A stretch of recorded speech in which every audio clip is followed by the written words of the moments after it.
और अब राहुल गांधी फ्रस्ट्रेशन में है और उनका फ्रस्ट्रेशन लेवल इतना बढ़ गया है कि वो लाशों पर भी राजनीति करने से बाज नहीं आते हैं।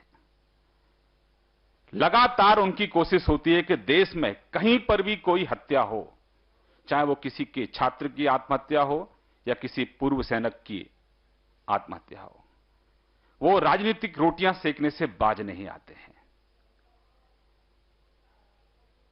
कितना दुर्भाग्यपूर्ण है कि जिस व्यक्ति ने किसी भी कारण से आत्महत्या की, उसकी आत्महत्या पर, उसकी चिता, जलती हुई चिता पर राहुल गांधी राजनीतिक रोटियां सेक रहे हैं।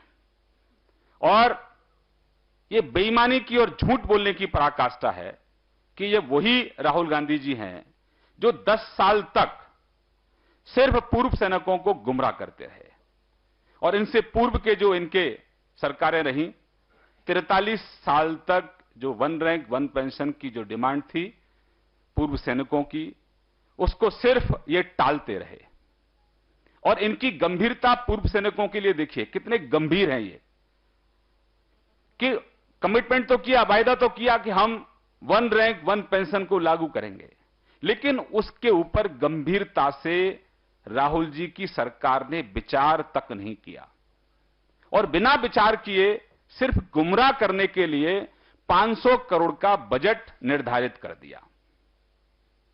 और जब 2009 में संसद के अंदर एक सवाल पूछा गया तो कहा कि कुछ अनियमितताएं हैं, कुछ आर्थिक अनियमितताएं हैं, कुछ दिक्कतें हैं, इसके कारण हम अपना वायदा पूरा नहीं कर सकते। और जब हमारी सरकार केंद्र में आई, क्योंकि हमारी सरकार की ये प्रतिबद्धता थी, कमिटमेंट थी कि हमारी सरकार जैसे ही केंद्र में आएगी वन रैंक वन पेंशन हम देंगे, और हमने अपना वायदा पूरा किया और उसका लाभ भी लोगों को मिल रहा है। कुछ तकनीकी खामियां हैं, क्योंकि जिनकी पेंशन है उनके कुछ कागजात अधूरे हैं, कुछ कागजात कंप्लीट नहीं हैं, इस कारण कुछ लोगों को कुछ दिक्कतें आई। उसके लिए भी एक कमेटी का गठन हुआ और उस कमेटी की रिपोर्ट भी आ गई और आने वाले 2 महीने के अंदर उनको भी उसका लाभ मिलना शुरू हो जाएगा। तो लगातार झूठ बोलना, झूठ को आगे बेचना, ये राहुल गांधी की रणनीति है। आतंकवादियों की मौत पर रोते रहना, शहीदों की शहादत पर सवाल खड़े करना, ये राहुल गांधी की विकृत मानसिकता है। ये वही राहुल गांधी जी हैं जो जेएनयू के अंदर जाकर जो आतंकवादी जिन्होंने संसद के ऊपर हमला किया, उनका शहीदी दिवस कुछ उत्पाती मनाते हैं तो उसको समर्थन देने राहुल गांधी जेएनयू पहुंच जाते हैं। ये वही राहुल जी हैं। जब बाटला एनकाउंटर होता है, मोहनचंद शर्मा जी की शहादत होती है, तो इनके लोग उस शहादत पर सवाल खड़े करते हैं। ये वही लोग हैं जब लश्कर-ए-तैयबा के आतंकवादी मुंबई के अंदर हमला करते हैं और राहुल गांधी के इशारे पर उनके महासचिव शुरुआत में कहते हैं कि इसमें तो आरएसएस की कॉन्स्पिरेसी है, तो आरएसएस ने हमला कराया है। लगातार आतंकवादियों का बचाव करना, आतंकवादियों की मौत पर पूरे रात रोते रहना, शहीदों के ऊपर राजनीति करना, शहादत पर सवाल खड़े करना, लगातार वोट बैंक की राजनीति करते रहना, यह कांग्रेस की परंपरा बन गई है। और नरेंद्र भाई मोदी जी की जो लोकप्रियता है, उससे इतना फ्रस्ट्रेशन अहंकारी कांग्रेस में है कि सरकार का विरोध करते करते वो देश का भी विरोध कर जाते हैं। सेना का मनोबल लगातार गिराने का काम करते हैं, पुलिस बलों का मनोबल लगातार गिराने का काम करते हैं। और अचानक इतनी उनको सिंपैथी कैसे जागृत हो गई? अचानक कैसे सिंपैथी आ गई? जो सिपाही सीमा पर लड़ाई लड़ता है और आतंकवादियों को वो करारा जवाब देता है, और जब आतंकवादियों की जब मौत होती है उसकी गोली से, और उस पर भी वो राजनीति करने से नहीं चूकते। सीमा पर आपके नियम कानून अलग हैं और किसी कारण से अगर कोई आत्महत्या यहां करता है तो उस पर आपकी राजनीति है। और राहुल गांधी की भी मौतों पर भी वो चॉइस रखते हैं कि कौन सी मौत कहां हो रही है। राहुल की सरकार है कर्नाटक में, इनके एक मंत्री के दबाव के आकर एक पुलिस ऑफिसर आत्महत्या कर लेते हैं। क्या उस पुलिस ऑफिसर की कोई मां, बहन, परिवार के लोग नहीं थे? राहुल गांधी वहां क्यों नहीं गए? आखिरकार उनको इस तरह की जो मौतें होती हैं उन पर राजनीति करने में क्या आनंद आता है? हम चुनौती देते हैं श्रीमान राहुल गांधी कि अगर आपको राजनीति करनी है तो हमारे से विकास पर राजनीति करिए, इस देश को कैसे आगे बढ़ाना है इस पर राजनीति करिए, इस देश से गरीबी कैसे समाप्त करनी है इस पर हमारे साथ आगे बढ़िए। आप मौतों पर राजनीति करते हैं। हां, हमको मालूम है कि कांग्रेस को सत्ता का लालच है, सत्ता की हवस है, और सत्ता की हवस के लिए कांग्रेस किसी भी स्तर तक जा सकती है, निचले स्तर तक भी जा सकती है, और ये कांग्रेस का इतिहास रहा है। सत्ता के लिए देश के दो टुकड़े कांग्रेस ने किए, दोनों ओर लाखों की संख्या में लोग मारे गए, और तब प्रधानमंत्री पद की लालसा थी तो कांग्रेस ने सत्ता को हासिल किया। कितने तमाम उदाहरण कांग्रेस के हैं, लेकिन सत्ता चाहिए।